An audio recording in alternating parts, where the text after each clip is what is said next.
اللهم صل على محمد وعلى آل محمد كما صليت على إبراهيم وعلى آل إبراهيم إنك حميد مجيد. اللهم بارك على محمد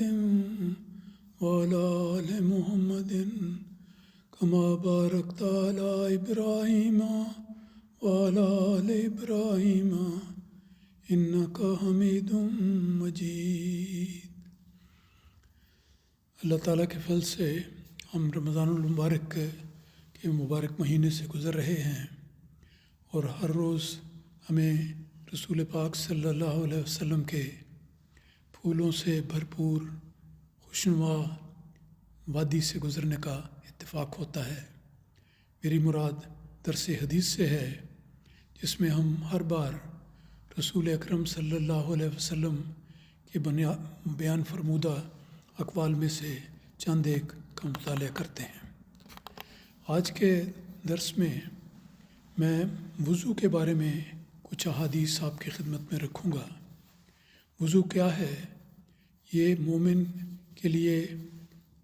نماز کی برکات کو حاصل کرنے کی کنجی ہے. جب انسان نماز ادا کرنے کے لیے اللہ تعالیٰ کے حضور جھکتا ہے تو اس کے لیے جو تیاری ہے اس کا نام وضو ہے. اس کے بارے میں رسول پاک صلی اللہ علیہ وسلم نے کیا بیان فرمایا؟ پہلے میں یہ ذکر کر چکا ہوں کہ رسول اکرم صلی اللہ علیہ وسلم ایک نہایت شفیق اور مشفق استاد اور مہربان کی طرح اپنے صحابہ کو بڑی عمدگی کے ساتھ اور آسان الفاظ میں مسائل سمجھاتے تھے. آج کی حدیث جو میں پیش کرنے لگا ہوں یہ بھی اس کو ظاہر کرتی ہے. رسول اکرم حضرت ابو ذر رضی اللہ تعالیٰ عنہ بیان کرتے ہیں کہ رسول اکرم صلی اللہ علیہ وسلم نے فرمایا کہ جب کوئی مسلمان اور مومن بندہ وضو کرتا ہے تو پہلے اپنا منہ دھوتا ہے. یہ ظاہر بات ہے کہ ہر شخص کو پتہ ہے کہ وضو کرنے کا طریقہ کیا ہے. تو آپ نے فرمایا سب سے پہلے وضو میں اپنے ہاتھوں کو دھونے کے بعد منہ کو دھونا آتا ہے. تو فرمایا کہ وہ دھوتا ہے تو پانی، یا فرمایا کہ پانی کے آخری قطرے کے ساتھ. یہ دیکھیں صحابہ کی احتیاط کی مثال ہے کہ رسول پاک صلی اللہ علیہ وسلم کی طرف جو بھی قول منسوب کرتے تھے ہمیشہ اہتمام کرتے تھے کہ کوئی بات اونچی نیچی نہ ہو، کوئی لفظ زائد یا کوئی لفظ کم نہ ہو. تو یہاں بھی اسی طرح حضرت ابو ذر فرماتے ہیں کہ رسول پاک صلی اللہ علیہ وسلم نے فرمایا جب وضو کیا جاتا ہے تو پانی، یا فرمایا آپ نے کہ پانی کے آخری قطرے کے ساتھ اس کی وہ تمام بدیاں دھل جاتی ہیں جن کا ارتکاب اس کی آنکھوں نے کیا ہو. اب دیکھیں کتنا بڑا اجر ہے، کتنا بڑا ثواب ہے کہ وضو کرتے ہوئے جو پانی استعمال کرتا ہے اچھی خاصی مقدار میں استعمال کیا جاتا ہے. کافی مقدار ہونی چاہیے تاکہ اچھی طرح چہرے کی، ہاتھوں کی صفائی ہو سکے. تو اس میں آپ نے فرمایا کہ پانی جو استعمال کیا جاتا ہے اس کے ذریعے یا پانی کے آخری قطرے کے ساتھ، یعنی جب وہ سارا وضو مکمل کر لیتا ہے تو اس کی وہ تمام برائیاں دھل جاتی ہیں جن کا ارتکاب اس کی آنکھوں نے کیا ہے. اب یہاں سوال ہوتا ہے کہ آنکھوں کی برائیوں کا ارتکاب سے کیا مراد ہے؟ مراد یہ ہے کہ انسان کو اللہ تعالیٰ نے 2 آنکھیں بھی دی ہیں باقی نعمتوں کے علاوہ، جس سے انسان لوگوں کو دیکھتا ہے، چیزوں کو دیکھتا ہے، اللہ تعالیٰ کی پیدا کردہ ہر چیز کی طرف اس کی نظر اٹھتی ہے. لیکن اگر یہ نظر اللہ تعالیٰ کے خوف سے بھری ہو تو اس کے لیے باعث ثواب ہے، لیکن اگر یہی نظر بدکاری کے لیے ہے،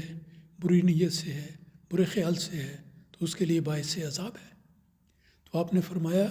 کہ جتنی جب چہرہ دھویا جاتا ہے تو اس میں آنکھیں بھی شامل ہو جاتی ہیں. تو آپ نے فرمایا کہ آنکھوں نے جو کچھ کیا ہوتا ہے وہ پانی اس کو دھو دیتے ہیں اگر سچے دل سے انسان وضو کر رہا ہو. تو آپ نے یہ فرمایا کہ پانی کے آخری قطرے تک اس کی وہ تمام غلطیاں دھل جاتی ہیں جو اس کے دونوں ہاتھوں نے کی ہوں، یہاں تک کہ وہ گناہوں سے پاک و صاف ہو کر نکلتا ہے۔ تو یہ ایک برکت، بڑی واضح برکت اور بڑی عظیم برکت بتائی گئی ہے کہ وضو صفائی جسمانی صفائی کا موجب ہی نہیں اور اس کا باعث ہی نہیں، بلکہ اندرونی صفائی کو بھی پانی یہ کرتا ہے۔ یہ وضو کرنے کے ساتھ انسان پاک نیت کے ساتھ اپنا پانی ہاتھ میں لے کے ہاتھوں کو دھوتا ہے، منہ کو دھوتا ہے، آنکھوں کو صاف کرتا ہے۔ تو جب یہ عمل کیا جاتا ہے تو اس نیت کی بنا پر، جس پاک نیت کے ساتھ انسان وضو کرتا ہے، آپ نے فرمایا کہ اس کے پانی کے قطروں کے ساتھ اس کی تمام وہ غلطیاں دھل جاتی ہیں جس کا ارتکاب آنکھوں کے ذریعے سے یا اس کے دونوں ہاتھوں نے کی ہوں۔ کچھ غلطیاں آنکھوں کی، جس کا اشارہ میں نے کیا، اور اس کے علاوہ انسان کے 2 ہاتھ ہیں، ان سے انسان نیکیاں بھی کماتا ہے اور خدا نخواستہ بری باتیں بھی سرزد ہو جاتی ہیں۔ تو فرمایا کہ اگر صحیح معنوں میں انسان وضو کرے تو اس کے صحیح وضو کے نتیجے میں اس کی غلطیاں دھلتی جاتی ہیں، اس کے گناہ جھڑتے چلے جاتے ہیں اور وہ پاک ہوتا جاتا ہے۔ وضو پاکیزگی کے لیے ہوتا ہے، پاک بننے کے لیے ہوتا ہے۔ اگر نیت خالص ہو، اللہ تعالیٰ کی رضا مقصود ہو، تو انسان کو یہ اجر ملتا ہے تو اس کے وضو کرنے کے ساتھ ساتھ وہ اس کے سارے گناہ دھلتے چلے جاتے ہیں، وہ ایک پاک اور صاف وجود بن جاتا ہے۔ اور پھر رسول پاک صلی اللہ علیہ وسلم نے فرمایا کہ پھر جب وہ اپنے پاؤں دھوتا ہے، وضو کا آخری مرحلہ تفصیل میں نہیں جاتا، لیکن آخری مرحلہ پاؤں کو دھونا ہے، تو جب پاؤں دھوتا ہے تو اس کی وہ تمام غلطیاں پانی یا پانی کے آخری قطرے کے ساتھ دھل جاتی ہیں۔ یہاں بھی بڑی احتیاط سے حضرت ابو ذر رضی اللہ تعالیٰ عنہ نے فرمایا کہ جب پانی کے ساتھ آپ پاؤں کو دھوتے ہیں تو اس پانی یا پانی کے آخری قطرے کے ساتھ اس انسان کی ساری غلطیاں دھل جاتی ہیں جس کا اس کے پاؤں نے ارتکاب کیا ہوتا ہے۔ انسان خدا نخواستہ کوئی برائی کرتے ہیں تو پاؤں کے ذریعے سے چل کے جاتے ہیں، باہر جاتے ہیں، ادھر جاتے ہیں، ادھر جاتے ہیں، تو جانے میں جو پاؤں کا دخل ہو جاتا ہے وہ بھی پاؤں گناہ گار ہو جاتے ہیں، ہاتھ بھی گناہ گار ہو جاتے ہیں، جیسا پہلے فرمایا تھا کہ آنکھیں بھی گناہ گار ہو جاتی ہیں۔ تو اس میں یہ بتایا کہ جتنے جو جرم اس کے پاؤں نے کیا ہوتا ہے، جس کا ارتکاب، تو اس پانی کے ذریعے جب اس کو دھویا جاتا ہے نیت کے ساتھ، دعا کرتے پاکیزگی طلب کرتے ہوئے، تو اللہ تعالیٰ سارے ان گناہوں کو دھو دیتا ہے۔ یہاں تک آخر میں سنیں، آپ نے فرمایا کہ یہاں تک جب کہ انسان پوری احتیاط کے ساتھ، پوری باتوں کو مد نظر رکھتے ہوئے صدق دل کے ساتھ پاکیزگی کی نیت سے وضو کرتا ہے تو اس کے نتیجے میں کیا ہوتا ہے؟ رسول پاک صلی اللہ علیہ وسلم فرماتے ہیں کہ وہ شخص تمام گناہوں سے پاک و صاف ہو کر نکلتا ہے۔ تو دیکھیں، ایک وضو جس کو بعض اوقات اس کی اہمیت نہ سمجھتے ہوئے لوگ جلدی میں بھی کر لیتے ہیں کہ 30 سیکنڈ لگے، 1 منٹ لگا، 1.5 منٹ لگا اور ایک وضو ہو گیا۔ لیکن اگر دعا پڑھتے ہوئے نیت کے ساتھ اور اہتمام کے ساتھ اور دعا ہر وقت پاکیزگی کے حصول کی دعا کرتے ہوئے قواعد کے مطابق وضو کرے، آہستہ کرے، اپنے دانت، کان، ناک، سب ہر چیز کو صاف کرے، یہ وضو کی تفصیل ہے جو معروف ہے۔ تو اصل بات یہ بتائی جا رہی ہے کہ اگر وضو صحیح طور پر کیا جائے تو پھر اس کے نتیجے میں اللہ تعالیٰ یہ وعدہ دیتا ہے کہ اس انسان کے تمام گناہ پاک ہو جاتے ہیں، وہ گویا پانی کے ساتھ بہہ کر اس سے جدا ہو جاتے ہیں۔ تو یہ پاکیزہ طریق تھا رسول اکرم صلی اللہ علیہ وسلم کا صحابہ کو بتانے کا اور سمجھانے کا، اور بہت لطف آتا ہے یہ باتیں پڑھتے ہوئے، سناتے ہوئے اور اس سے لطف اندوز ہوتے ہوئے کہ کیا ہی شفیق آقا ہے کہ ایک پیارے استاد کے طرح، بلکہ باپ کی طرح، بلکہ باپ سے بڑھ کر محبت اور شفقت کے ساتھ اپنے ماننے والوں کو نیکی کے راستے بھی دکھاتا ہے اور اس کے راستے پر چلنے کے نتائج بھی بتاتا ہے، انعامات سے بھی آگاہ کرتا ہے۔ ایک دوسری حدیث سنیے، حضرت عثمان بن عفان رضی اللہ تعالیٰ عنہ بیان کرتے ہیں کہ رسول پاک صلی اللہ علیہ وسلم نے فرمایا، یہ بھی وضو کے حوالے سے ہی ہے۔ رسول پاک صلی اللہ علیہ وسلم کا ارشاد ہے کہ جو شخص اچھی طرح وضو کرے، یہ بڑا اہم فکرہ ہے کہ جو شخص اچھی طرح وضو کرے،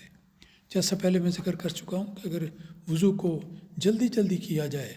اور گویا گلے سے اتارنے والی بات کی جائے تو وہ وضو کہلانے کا مستحق ہی نہیں ہے۔ وضو وہ ہے جس کے ساتھ انسان کا جسم بھی پاک ہوتا ہے، اس کی روح بھی پاک ہوتی ہے، اس کے دماغ بھی پاک ہوتا ہے۔ تو جو اس پاکیزہ وضو کے ساتھ آپ نے فرمایا کہ جو شخص اچھی طرح وضو کرے، اس کے قصور اس کے جسم سے یہاں تک کہ اس کے ناخنوں کے اندر سے بھی نکل جاتے ہیں۔ یہ دیکھیں، ایک عجیب نظارہ نظروں میں آتا ہے، ایک عجیب نظارہ سامنے آتا ہے کہ ایک انسان وضو کرتا ہے، دیکھنے والا دیکھتا ہوگا کہ وہ اپنے ہاتھ کو، چہروں کو، بازوؤں کو، اس نے پاؤں کو دھو لیا ہے، ان اعضاء کو اس نے صاف کر لیا ہے۔ لیکن اگر حسن نیت ہے تو ایک وضو کے ساتھ اس کا دل بھی پاک ہوگا، اس کا نفس بھی پاک ہوگا، اس کے خیالات بھی پاک ہو جائیں گے۔ تو جب اس قسم کا اعلیٰ اور مکمل وضو کرنے کی انسان کو توفیق ملے تو حضور صلی اللہ علیہ وسلم نے فرمایا کہ ایسا کرنے کے نتیجے میں انسان کے سارے قصور اس کے جسم سے یہاں تک کہ اس کے ناخنوں کے اندر سے بھی نکل کر چلے جاتے ہیں۔ گویا انسان کلیتاً پاک ہو جاتا ہے۔ ایک انسان جب خدا نخواستہ کوئی گناہ کرتا ہے، برائی کرتا ہے، تو اس کے بد اثرات اس کے جسم کے حصوں پر بھی آتی ہیں، اس پہ دماغ پر بھی آتے ہیں اور انسان کے خیالات پر بھی متاثر ہوتے ہیں۔ تو یہ ساری چیزیں جو ایک گناہ کے نتیجے میں پیدا ہوتی ہیں، رسول پاک صلی اللہ علیہ وسلم یہ بشارت دیتے ہیں کہ ایک سچا اور صحیح مومن جب صحیح طریق پر وضو کرتا ہے، دعا کرتے ہوئے، بخشش کی طلب کرتے ہوئے اللہ تعالیٰ کے اس فرمان کو پورا کرتا ہے تو اس کے نتیجے میں اس کے سارے گناہ اس کے جسم سے نکل جاتے ہیں۔ یہ ایک محاورہ ہے کہ ناخنوں کے اندر سے بھی اس کے گناہ نکل جاتے ہیں، کہ گویا ظاہر گناہ بھی اور باطن گناہ بھی، چھپے ہوئے بھی، سب کچھ زائل ہو جاتے ہیں۔ تو دیکھیں کتنی بڑی نعمت ہے جو اللہ تعالیٰ نے ہمیں اسلام میں عطا کی ہے کہ ہر نماز سے پہلے وضو کی ہدایت کی گئی ہے۔ اس کا اہتمام کرنا چاہیے،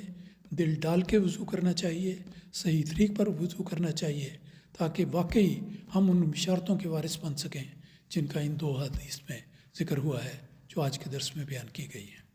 اللہ تعالیٰ ہمیں توفیق عطا فرمائے۔